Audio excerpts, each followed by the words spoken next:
তো বন্ধুরা, এখন আমি চলে এলাম চান করে ঠাকুরকে প্রণাম করলাম। মন্ত্রটা এখনও বলা হয়নি, তো ভাবলাম একটু কথা বলে নিই। ঠাকুর পুজো তো করলাম, মানে করলাম, প্রণাম করলাম। তো এখন বাজে 7:30, বাজেনি এখনও, বাজবে আর কি। তো এই সকালবেলায় কেন আমি তাড়াতাড়ি চান করে পুজো দিলাম সেটা তো আপনাদের জানতেই হবে। কারণ আজকে একটু বেরাচ্ছি, এটা আর কি ঘুরতে যাওয়া বলে না পিকনিক বলে না কি বলে আমি জানি না, আপনারাই দেখে জেনে নেবেন, বুঝে নেবেন যে এটা কি বলে। যাই হোক, আমরা তো বলছি পিকনিক। তো এই গরমে পিকনিকই হয় না, কিন্তু আজকে আবার প্রচণ্ড ঠান্ডা লাগছে। আর এই সকালবেলা আমরা উঠেছি 6টায় উঠেছি। আর তারপরে তো টুকটাক কাজকর্ম সেরে ঘর পোছা, তারপরে চা তৈরি করা, চা খাওয়া। আর আমার সকালে তো মানে ওঠার ঠিক আছে, কিন্তু মানে আদার্স কাজগুলো অসুবিধা হয়ে যায়, চান করা মানে বাথরুমের কাজগুলো, যার জন্য মানে তাড়াতাড়ি উঠতে হয়। এখনও ওখানে মানে বেরায়নি ওরা, মানে ওরা বলেছিল 7:30টায় রেডি হয়ে থাকতে, তা 7:30 তো বাজতে যায়। তো এখনও আমার রেডি হয়নি, বাবি রেডি হয়ে গেছে, ও ঘরে আছে। আর আমি জামা পরবো, ক্রিম মাখবো বলে আমি দরজাটা বন্ধ করে দিয়েছি। তো নমস্কার বন্ধুরা, মনের কথা ব্লগে আপনাদের সবাইকে স্বাগত। আজকে নতুন একটা ভিডিও, নতুন একটা দিন শুরু করতে চলেছি। আর আজকে একটু স্পেশাল হবে, কেন আজকে ভ্যালেন্টাইন ডে। আর আপনাদের সবাইকে অনেক অনেক অনেক বুক ভরা ভালোবাসা, ছোটদের ভালোবাসা, বড়দের ভালোবাসা, আমার সমবয়সীদের ভালোবাসা, সবাইকে ভালোবাসা জানালাম। আজকে আর বলবো না প্রণাম, ছোটদের জন্য আশীর্বাদ, ওগুলো আর বলবো না। সবার জন্য ভালোবাসা, 1 থেকে 100 সবার জন্য ভালোবাসা, ঠিক আছে? তো এই হচ্ছে ব্যাপার। তো ফোন করলো, যে বললো যে তোমরা রেডি কি না। তো আমি বললাম যে সবাই রেডি মোটামুটি, আমি শুধু রেডি হইনি, আমি রেডি হয়ে নিচ্ছি। তো বন্ধুরা, এখন তো কথা বলতে পারছি না, পরে কথা বলবো। আর পিকনিকে আমরা সবাই যাচ্ছি সেটা পরেই দেখাচ্ছি, মানে এখন তো দেখাতে পারবো না, আর বললে আপনারা চিনবেনও না। তো হয়তো ওখানে গিয়ে আলাপ করা মানে অত কিছু টাইম পাবো না, কেন গিয়ে আমাদের সবাইকেই মানে হাতে হাত লাগাতে হবে, কেননা রান্নার লোক নেই, কিছু না, আমরাই করব, নিজেদের জিনিস নিজেরাই করব। তো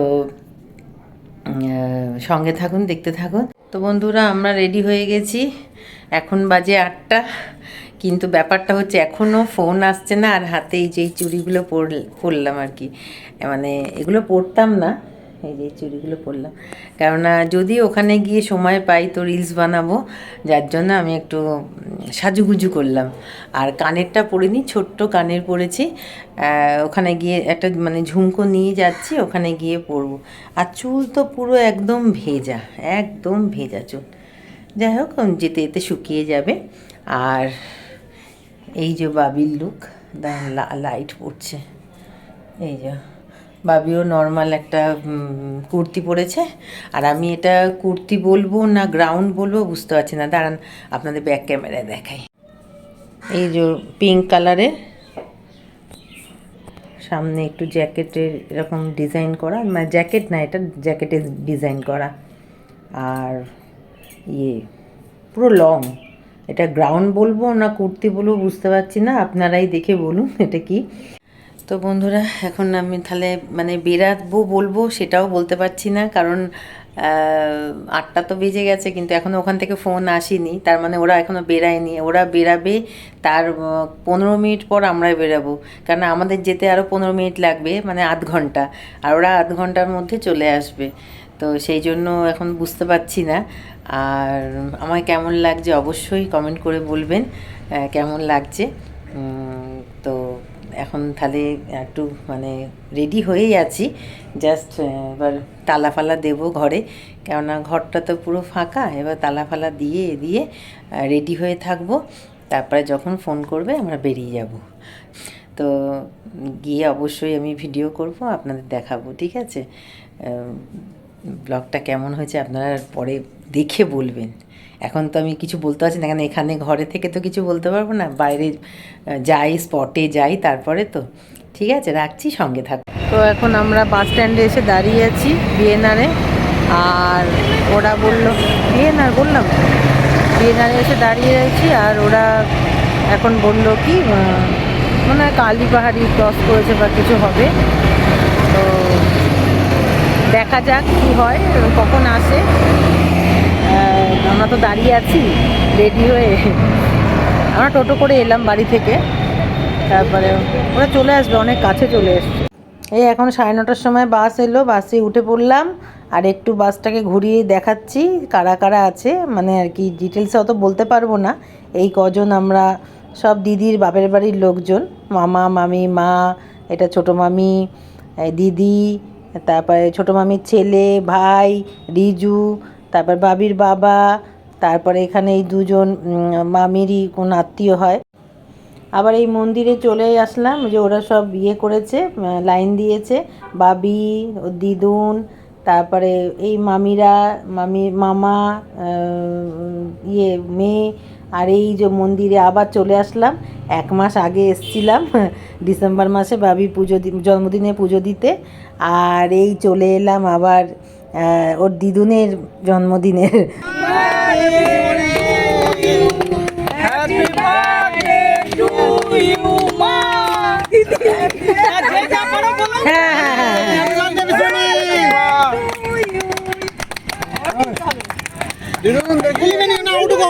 পিকনিকের ইয়ে চলছে, টিফিন চলছে, টিফিনে কি জানো এটা ভুলে গেছি, ইডলি আর কেক।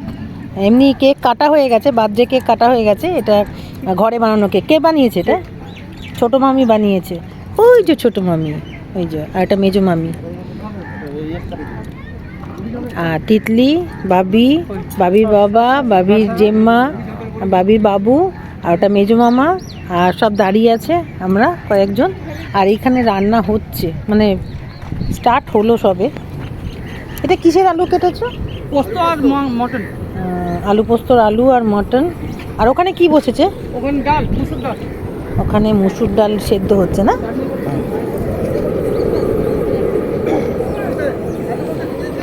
আগে টিফিনটা খাওয়া হয়ে যাক, তারপরে আমরা রান্নায় ইয়ে করব। এই যে সিনটা দেখুন, আমরা 1 মাস আগে ডিসেম্বরে এসেছিলাম, আবার এখন এলাম। আমাদের ওদিকে পিকনিক হচ্ছে, রান্না, আর বাস তো দেখালাম, আর শুধু জলের কালারটা দেখুন, দুর্দান্ত লাগছে। আমাদের তো একটা সমস্যা হয়ে গেছিলো, মানে মাইথন ড্যাম্পে গেছিলাম ঠিক কথা, কিন্তু ফেরার পথে যখন বাস, এই যে এখানে এসে বাস দাঁড়িয়েছে, আর আমাদের পিকনিক স্পটটা তো আলাদা অন্য জায়গায় আছে, মানে ওই দিক দিয়ে গিয়ে তো দিদি ফোন ফেলে এসেছিলো। তারপরে যে টোটোতে এসেছিলাম, ওই টোটোওয়ালা উনি খুবই মানে ভদ্র লোক এবং ভদ্র মানুষ, যার জন্য উনি ইয়ে করলেন, ফোন করে দিল সঙ্গে সঙ্গে ঘাটের মালিককে। ফোন করতে ওনারা ফোনটা ইয়ে করলো, কেন অন্যের হাতে পড়ে গেলে আর হতো। ওখানে অনেক বাচ্চা কাচ্চা উল্টোপাল্টা লোকজন তো ঘোরে, সবাই তো আর সমান না বা ঠিক নয়। তো মানে আমার তো দুঃখ ছিল যে আমি রিলস করতে পারলাম না। আর তারপরে দিদির ফোনটা হারিয়ে গেছে, আমাদের বুকটা ধড়াস করে উঠেছে। আমি আর দিদি দৌড়ে ওই টোটোতে গেলাম, গিয়ে তারপরে ইয়ে করলাম, উনি মানে নিয়ে দাঁড়িয়েছিলেন, মানে ঘাটের যে মালিক উনি নিয়ে দাঁড়িয়েছিলেন। তো আমরা তো অশেষ ধন্যবাদ, থ্যাংক ইউ বলে এ করলাম, আর তারপরে আসলাম। এবার যাই হোক, এবার বাসে করে আবার আমাদের যে পিকনিক স্পটটা, মানে যেখানে সেখানে যাব আর কি। আমরা গিয়ে তারপরে খাওয়া দাওয়া তো আছে। এখন আমরা চিকেন পকোড়া খাচ্ছি, সবাই একসঙ্গেই দিয়েছে। এখন স্যালাড কাটা হচ্ছে, মানে লাস্ট পর্ব চলছে, আর ওখানে হচ্ছে মাছ ভাজা, আর এখানে সব তরকারিগুলো আছে, ওগুলো পরে আসছে, পরে দেখাচ্ছি। আর ভাতও হয়ে গেছে, মোটামুটি খাওয়ার মানে রেডি আর কি, সব কিছু এবার খেতে হবে। এখানে চিকেন আছে অল্প, কারণ মাটনই করেছে, আর এখানে ডাল, চাটনি, আর মাটনটা কোথায় বলুন? ও এটা না, কোনটা কাজ হচ্ছে রে ভাই, এমনি নয়। মাটনটা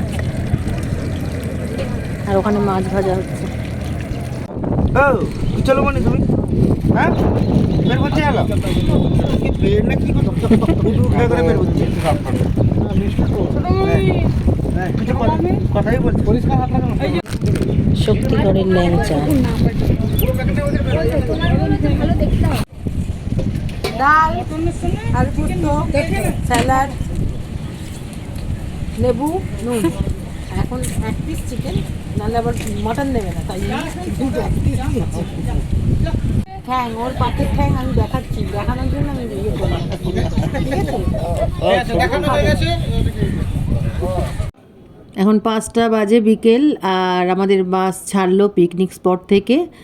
এখন আমরা বাড়ির দিকে রওনা হচ্ছি, আর আমরা আগে নামবো আসানসোলে, ওরা তো দুর্গাপুরে নামবে। বন্ধুরা এখন চলে এলাম, এখন বাজে নটা। আর এসে একটুখানি মনটা খারাপ ছিল, মানে রিজু চলে যাবে কালকে। তো আসলে ঘর থেকে যায় তো অত বুঝতে পারি না, মানে চোখের সামনে গেল, আর মানে আজকে বাসে চলে গেল, আর কালকে মামাবাড়ি থেকেই বেরিয়ে যাবে। যাই হোক, কেন আমার মানে এত অসুবিধা হলো বুঝতে পারছি না। যাই হোক, তো ও তো এই প্রথম যাচ্ছে না, আগেও 2-3বার গেছিলো, এবার আসবে আর যাবে, এরকমই ব্যাপার, যতক্ষণ না ট্রান্সফার হচ্ছে এখানে আসানসোলে। তো এই হচ্ছে ব্যাপার। আর পিকনিক বলতে আসলে দিদির মায়ের মানে মাসিমার বার্থডে ছিল, তো বার্থডে ছিল যখন মানে উনি 70 বছর পূরণ করলো না 70 বছরে পড়লো, এরকম কিছু ব্যাপার। তো সেই জন্য মানে দিদির ভাই মানে ইয়ে করেছিল যে বাড়ির সবাইকে নিয়ে একটুখানি একটু খাওয়া দাওয়া হবে। তো খাওয়া দাওয়াটা ভাবলো পাড়ায় ঘরে করলে না পাড়ার লোক সব জানতে পারবে, কত এত লোক।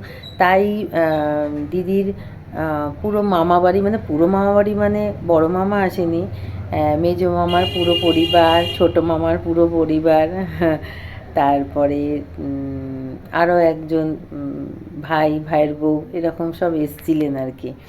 তারপরে দিদির ভাইয়ের 2টো বন্ধু গেছিলো। তো এই করতে করতে আর আমাদের নিয়ে 20 জন হয়ে গেছিলো। একটা বাস ভাড়া করেছিল, ছোট বাস, বড় বাস না, কেননা ওই ডেকোরেটিভসের জিনিসপত্র, তারপরে চেয়ার টেবিল ওইগুলো সব তুলেছে, গ্যাস, তারপরে গ্যাস সিলিন্ডার, তারপরে ওই কী বলে ওই বড় বড় ওই জলের জারগুলো আর কি, ওইগুলো সব নিয়েছে। আর এমনি সিটে তো লোকজন বসেইছে, মানে আমরা। তো এই হচ্ছে ব্যাপার। আজকে পিকনিকটা ভালো হয়েছে, কিন্তু আমার মনটা খারাপ ছিল যে রিলস করতে পারিনি। ওখানে আগেরবারে গেছিলাম, যেই স্পটে গেছিলাম ডিসেম্বরে, সেখানে তাও মানে হ্যাঁ করতে পেরেছি, টাওয়ার ছিল। আর এবারে যেখানে গেছি একটুও টাওয়ার নেই। হ্যাঁ, মানে ফোন কেটে যাচ্ছে, তারপরে রিলসটা করতে পারলাম না, মনটা খারাপ হয়ে গেল। কারণ আমি অত মানে গর্জেস চুড়িদার পরে বা গ্রাউন্ড পরে যেতাম না, এমনি নর্মালি পিকনিকে তো নর্মালি পরে যায় বলুন, সেখানে আমি একটু গর্জেস পরে গেছি যে একটু রিলস বানাবো। তো মানে হলো না, ওটা মন খারাপ। তারপরে একটা দিদির অঘটন ঘটে গেল, কিন্তু ঠাকুরের কৃপাতে ভালো মানুষের হাতে, মানে দিদির ফোনটা আর কি হয়ে গেছিলো, দিদি ফেলে চলে এসেছিলো। তো সত্যি একটা ভালো মানুষের কাছে পড়েছিল বলে ফোনটা ফেরত পেলাম। আমি আর দিদি গেলাম, গিয়ে নিয়ে আসলাম, সেটা তো বলেছি আপনাদের। তো ওই একটা বড় একটা মানে 10 মিনিটের একটা বড় ঝড় গেল।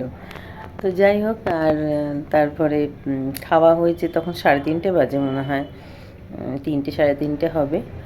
আর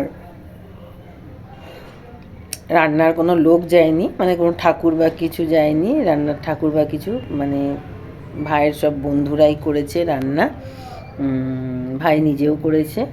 তো ওরা 3জন, মানে 3জন বন্ধু মিলে 3জন মিলেই করেছে আর কি রান্নাটা। আর প্রতিটা রান্না খুব ভালো হয়েছে, মানে কি করেছে বলে দিচ্ছি, আমি তো দেখিয়েছি ওখানে, তাও বলে না, আধ খাপচা করে দেখিয়েছি, তো ওখানে পুরোটা ভালোভাবে দেখাতে পারিনি, তাও বলে দিচ্ছি। মাছ ভাজা, তারপর স্যালাড ছিল, প্রথমে স্যালাড বলছি, তারপরে মাছ ভাজা, তারপর ডাল, আলু পোস্ত, তারপরে দুজন চিকেন খাবে বলে দুজনের জন্য চিকেন নেওয়া হয়েছিল, মানে করেছিল, আর মাটন তো আছেই সবার জন্য। আর মধ্যিখানে আবার দুপুরবেলা নাগাদ আবার চিকেন পকোড়া দিয়েছিল।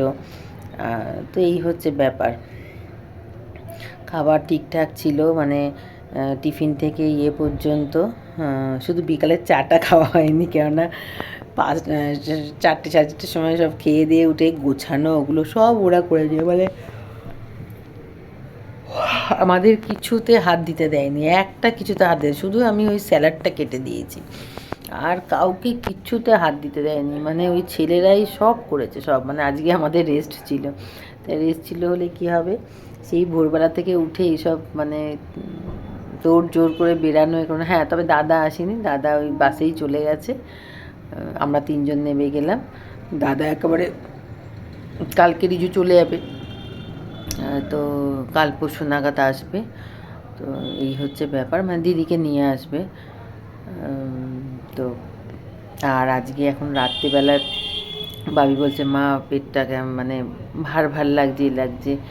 তারপরে আমারও একটুখানি মটন খাওয়া হয়ে গেল, মটন আমার চলে না, তো খাওয়া হয়ে গেল, মানে খেয়েছি। আর তাই বললাম যে ভাত বসাবো, বললো না ভাত করতে হবে না, বাবা বললো যে রুটি আর ডিম ভাজা করে দাও। তা ভাবি এখন বলছে মা রুটি খাবো না, আমাকে একটু মুড়ি মেখে দেবে, মুড়ি খাবো। আমি ভালো কথা, যেটা খাবি একটু হলেও খাবি, কেননা একদম খালি পেট। আর 3টে-4টের সময় তো আমরা খাই, 4টে হয় না, মানে 3টে সাড়ে 3টের মধ্যে তো আমরা খাই, তো ওটা কোনো অসুবিধা হবে না। তো মানে খাওয়াটা একটু ভালো হয়েছে বলে তাই জন্য আর কি পেটের মধ্যে ছিল আর কি, গতটা এখনও আছে পেটে। তো কিন্তু এখনও বুঝতে পারছি না, এখন 9টা বাজে, তখন বুঝতে পারছি না, যেই 11টা বাজে তখন খিদে পাবে আর তখন ছটপট করবে। যাই হোক বন্ধুরা, আর বেশি কিছু বলছি না, আজকের দিনটা ভালো কাটলো। একটা দুটো মানে মন খারাপের ব্যাপার ছিল বলে তাই জন্য, না হলে এমনি মানে বার্থডে হিসাবে, পিকনিক হিসাবে খুব সুন্দর দিনটা কেটেছে। আর সবথেকে বড় কথা, সবার সঙ্গে দেখা হয়েছে। দিদির মামা বাড়ির সব লোকদের আমি চিনি, আর আমাকে ওরা চেনে, তো সেই জন্য সবাই ঝুমা কেমন আছো মানে মানে হয়তো গল্প করতে পারিনি, কিন্তু সবাই মানে দেখা হয়েছে, এটাই যথেষ্ট। আর পরে তো আবার দেখা হবে। তো যাই হোক বন্ধুরা, আর বেশি আর কথা বলছি না বা বাড়াচ্ছি না। এমনি মাথাটা আমার ভীষণ যন্ত্রণা করছে, রোদের মধ্যে ছিলাম তো প্রচণ্ড, মানে ওখানেও সবার অনেকে, ওদের আবার সর্দি কাশির ব্যাপার, আমার যেমন মাথা পেটের ব্যাপার, ওদের আবার সর্দি কাশির ব্যাপার। তো আমি আবার ওখানে আইসক্রিম খেয়েছি, তো সবাই বলছে হ্যাঁ এখন আইসক্রিম, আমি বলছি আমার কোনো ব্যাপার না, আমার অসুবিধা হয় না, কিন্তু এই যে মাথাটা আমার এই হয়। তো মেয়েটার একটুখানি মুড়ি মেখে দেবো, বললো মা শসা পেঁয়াজ দিয়ে একটু মুড়ি মেখে দাও, আর আমি আর ওর বাবা রুটি, আর তার রুটি কিনতে গেছে, মানে রুটি নিয়ে আসবে। আজকে আর বানাবো না, কারণ আটা মাখা নেই, তো আজকে আর করবো না, তাতে বললাম যে কিনে নিয়ে আসো, আর একটু ডিম ভেজে নিই, কারণ তরকারি কিচ্ছু নেই, কেন বললাম ডিম ভেজে নেবো। তো সেই জন্য আজকের ডিনার হচ্ছে এটাই। তো আর বেশি বাড়াচ্ছি না। আপনারা সবাই খুব খুব খুব ভালো থাকবেন, সুস্থ থাকবেন, আমার পাশে থাকবেন, আর অবশ্যই আমাকে লাইক, সাবস্ক্রাইব আর কমেন্ট করতে ভুলবেন না। আর কিছু না। টাটা, গুড নাইট, আবার কালকে দেখা হবে, বিদায়।